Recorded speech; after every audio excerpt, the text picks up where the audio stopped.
Good morning Narmada aunty. Good morning. మీకోసం వేడి వేడి బ్రేక్ఫాస్ట్ రెడీ, త్వరగా రండి. నువ్వు వచ్చి మంచి పని చేసావు. నేను నిన్నొక విషయం అడగాలి, కానీ నువ్వు రాఘవ్తో నీ మనసులో మాట ఇంకా చెప్పలేదని నాకెందుకు అనిపిస్తుంది? నేను చెప్పలేదు. ఇదంతా నా వల్లే జరిగింది. ఆ గీజర్ ఇన్సిడెంట్ జరగకుండా ఉండుంటే. లేదు లేదు ఇదంతా నర్మదా ఆంటీ, మీరు కూర్చోండి. ఇందులో మీ తప్పు ఏమీ లేదు. మీకేమైనా ముందే తెలుసేంటి గీజర్ పేలబోతుందని? ఇన్ఫాక్ట్ నాకు సంతోషంగా ఉంది మీరు బాగున్నారు.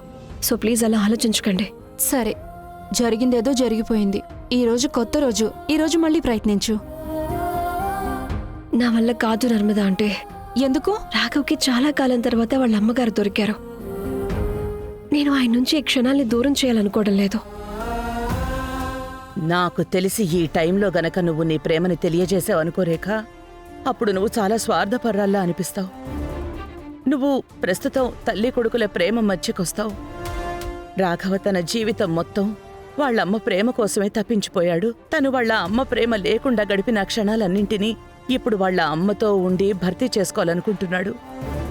నన్ను చూడు, నేను పూర్తిగా వెనక్కి తగ్గిపోయాను. ఎందుకంటే నేను నోటీస్ చేశాను, రాఘవ నర్మదకి సంబంధించిన చిన్న చిన్న విషయాలకి ఈ మధ్య ఎలా రియాక్ట్ అవుతున్నాడు. నా రాఘవని నాకంటే బాగా ఇంకెవ్వరూ అర్థం చేసుకోలేరు రేఖ. నేను అర్థం చేసుకోగలను. ప్రస్తుతం రాఘవ మైండ్లో మనసులో చాలా నడుస్తూ ఉండొచ్చు. అందుకే నువ్వు గనక ఇలాంటప్పుడు నీ ప్రేమని వ్యక్తపరిచావనుకో, అది ఎక్కడ తిప్పికొడుతుందో ఏమో. ఒకవేళ నువ్వు వాణ్ణి పొందడానికి బదులు వాణ్ణి పూర్తిగా పోగొట్టుకుంటావేమో.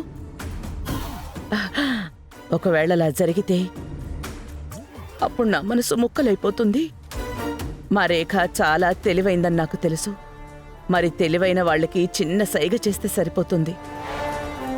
రేఖ, నువ్వు వయసులో ఉన్నావు. నీ దగ్గర ఇంకా జీవితం మొత్తం ఉంది నీ ప్రేమని తెలియజేయడానికి. కానీ నేనిలా చెప్పకూడదు. కానీ కానీ నర్మదా ఎలాంటి అనారోగ్యాన్ని ఎదుర్కోవాల్సి వచ్చిందో మనకి తెలియదు కదమ్మా. తను ఇంకా మనతో ఎన్ని రోజులు ఉంటుందో ఏమో. అందుకే ఇద్దరికీ కొంచెం టైం ఇవ్వు. నువ్వు మనసు పాడు చేసుకోకు. నీకు కూడా టైం వస్తుంది. అలాగే ఎప్పుడైతే నీ టైం వస్తుందో అప్పుడు రాఘవ ముందు నీ ప్రేమని ఎంతలా తెలియజేయాలి, ఎంత అద్భుతంగా తెలియజేయాలంటే వాడు నీ ముందు మోకరిల్లిపోవాల్సిందే.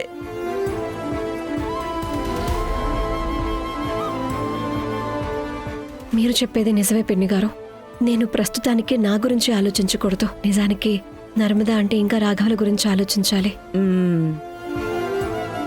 ఇక నువ్వేమో ఈ వేడివేడి బాదం పాలు తాగడం మీద ఆలోచించు. మొత్తం ఫినిష్ చేసే. అలాగే పిన్ని గారు. Good night. ప్రస్తుతానికి మా ధ్యాస మొత్తం ఒక్క విషయం మీదే ఉండి తీరాలి. వీలైనంత తొందరగా మీకు గతం గుర్తు చేయాలి. అసలు ఇదేం లాజిక్? ఇంకా ఒకవేళ నాకు ఎప్పటికీ గతం గుర్తే రాకపోతేనో? నువ్వు ఎప్పటికీ రాఘవ్కి నీ మనసులో మాట చెప్పవా? అసలైన ఇలాంటి ఐడియాస్ నీ అంతటి నీకే వస్తుంటాయా, లేక ఎవరైనా వచ్చి నీ మైండ్లో వేస్తుంటారా? నీకు నాకు మధ్య ఏం కాంపిటీషన్ జరగట్లేదు రేఖ.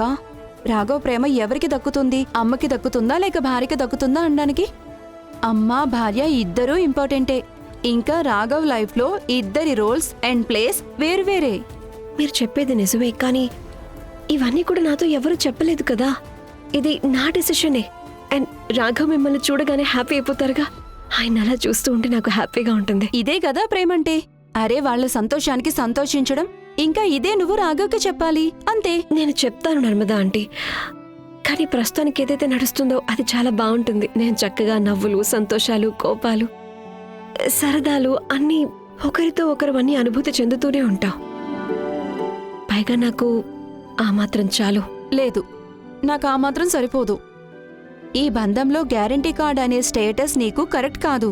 ఇంకా ఇదే నీ పెళ్లిని ఇన్కంప్లీట్గా ఉంచుతుంది. అయినా రేపు ఏదైనా జరగకూడదు జరిగితే?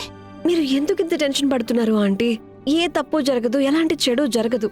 ఇక బ్రేక్ఫాస్ట్ చేద్దామా? కడుపులో నాకు ఎలకలు పరిగెడుతూనే ఆకలేస్తుంది. ప్లీజ్.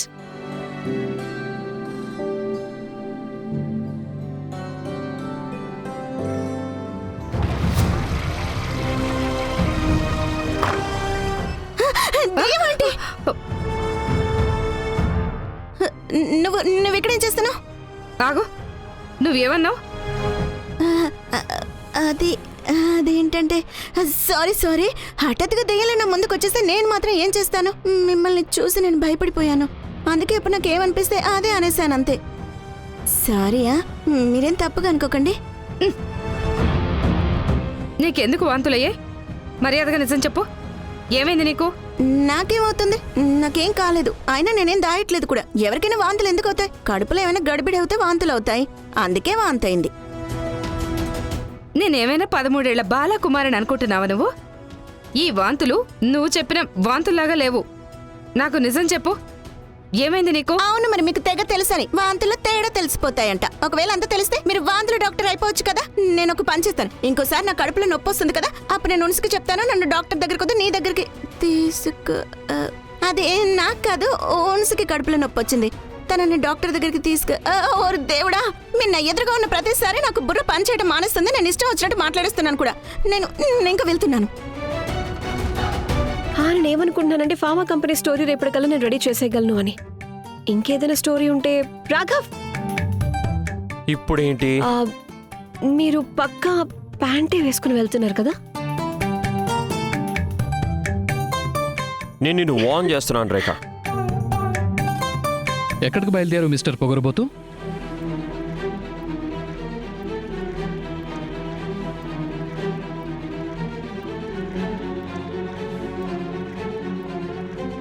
Good morning. నువ్వు చాలా స్మార్ట్ అని అందరూ చెప్తున్నారు, కానీ నువ్వు రిప్లై కూడా ఇవ్వవు కదా, అందుకే స్మార్ట్ అని నేను అస్సలు అనుకోలేదు. హాయ్ హలో ఎప్పుడో ఒకసారి వచ్చే వాళ్ళకి చెప్తుంటారు, అంతేగాని ఇక్కడే ఉండిపోయే వాళ్ళకి కాదు.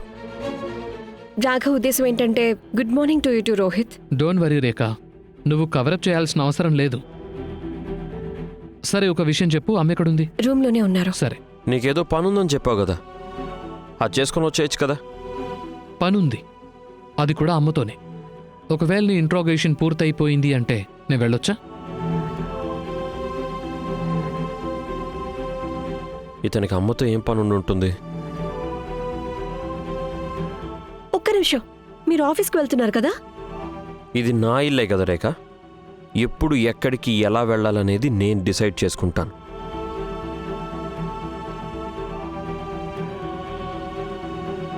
ఈ తలపొగరికి పేరుకు తగ్గట్టు ఎప్పుడైనా తిక్క రావచ్చు. అమ్మా, చెయ్యి చాలా ఎక్కువే కాలింది. చాలు రోహిత్, ఇంకా నాకు వాదించాలని లేదు. కొంచెమే కాలింది. అయినా ఇంట్లో వాళ్ళకి కూడా ఏమైందో ఏంటో తెలియదు. చిన్న విషయాన్ని చాలా పెద్దగా చేస్తున్నారు. చూడమ్మా, ప్లీజ్ రోహిత్, నువ్వు మాత్రం ఇలా చేయకు. అమ్మా, దెబ్బ చిన్నదైనా పెద్దదైనా నువ్వు నాకు ఒక ప్రామిస్ చేయాలి. విషయం ఏదైనా సరే నువ్వు నాకు ఫోన్ చేసి చెప్పాలి, ప్లీజ్. సరే, నేను చెప్తాను. నువ్వు పేపర్స్ తీసుకొచ్చావా? అమ్మ, తీసుకొచ్చాను, కానీ ఇదంతా నాకు చాలా ఇబ్బందిగా అనిపిస్తోంది. నాకు గుర్తున్నంత వరకు నా ప్రతి డాక్యుమెంట్ మీద నువ్వే కదా సంతకం చేసావు. రోహిత్, ఇక నేను ప్రతిరోజు వచ్చి బిజినెస్ అయితే చూసుకోలేను. నువ్వు ప్రతిరోజు ఇక్కడికి రాలేవు. సో నువ్వు ఏదైతే డెసిషన్ తీసుకున్నావో అది చాలా కరెక్టే.